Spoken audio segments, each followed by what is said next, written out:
North Indian ஸ்டைலில் ஒரு யம்மியான dinner recipe பார்த்துடலாமா? கடாயில் 2 டேபிள் ஸ்பூன் ஆயில் ஆட் பண்ணிக்கலாம். க்ளீன் பண்ணி கட் பண்ணி வச்சுருக்கிற காலிஃப்ளவர் ஆட் பண்ணிக்கிறேன். இதை லைட்டாக ரோஸ்ட் பண்ணி எடுத்துக்கலாம். காலிஃப்ளவர் ரோஸ்ட் ஆகிடுச்சு, எடுத்து தனியாக வச்சுக்கலாம்.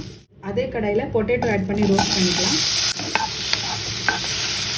ரோஸ்ட் ஆகிடுச்சு, இப்போ இதையும் எடுத்து தனியாக வச்சுக்கலாம்.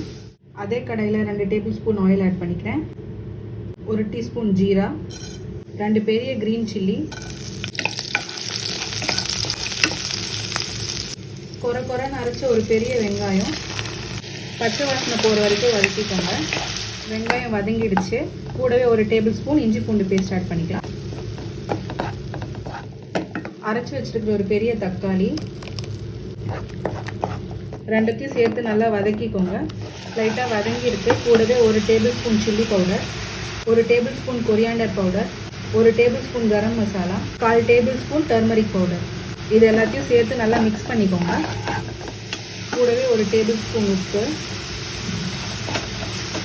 ஆட் பண்ண உடனே நம்ம ஃப்ரை பண்ணி வச்சுருக்கிற பொட்டேட்டோ, காலிஃப்ளவர் ரெண்டுத்தையும் சேர்த்துக்கலாம்.